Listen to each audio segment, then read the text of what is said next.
ஸ்ரீ தேவி பாகவதம் 92ஆம் பகுதி. தேவகுருவின் போதனை. மகிஷாசுரனின் தூதுவன் வந்து சென்றபின் தேவேந்திரன் தேவர்களையும் யமன் வருணன் முதலானவர்களையும் அழைத்து கூறினான். தேவர்களே, மிகவும் கொடிய அசுரனான மகிஷாசுரன் தேவருலகை கைப்பற்ற முடிவு செய்து விட்டான். கொடியவர்களாகிய அசுரர்கள் தேவருலகை கைப்பற்றினால் எவ்வாறான கொடுமைகளை செய்வார்கள் என்று உங்களுக்கு தெரியும். அதனால் இது பற்றிய அபிப்பிராயத்தை கேட்கவே உங்களை அழைத்தேன். அதனால் உங்களுக்கு தோன்றியவற்றை கூறுங்கள் என்றான். அதற்கு அமைய தேவகுருவான பிரகஸ்பதி கூறினார், இந்திரா, தைரியத்தை இழக்காதே.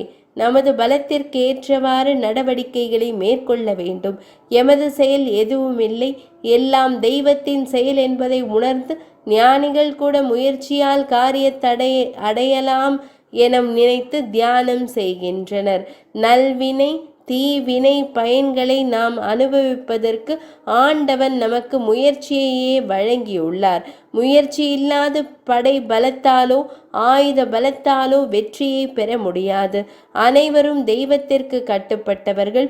உலகில் பலசாலியாக உள்ளவன் பல சந்தர்ப்பங்களில் தோல்வி அடைகிறான், பலவீனன் வெற்றியும் அடைகிறான். இதுபோல அறிவொளியாக இருப்பவன் பசியோடு இருக்கிறான், மூடன் நன்றாக உண்டுவிட்டு திருப்தியோடு இருக்கிறான்.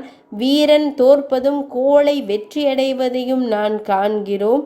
இவையாவும் தெய்வத்தின் செயல்களாகும். அதனால் எதை பற்றியும் கவலை கொள்ளாது எமது முயற்சியை தீவிரமாக்க வேண்டும்.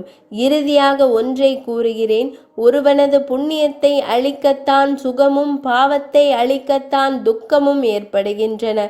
அதனால் பாவ நாசத்தோடு புண்ணிய பலனையும் விரும்பாதவர்கள் துக்கத்தோடு சுகத்தையும் விரும்ப மாட்டார்கள். நினைப்பில் சுகம் ஒளிந்தால் உண்மையான மகிழ்ச்சி உண்டாகும்.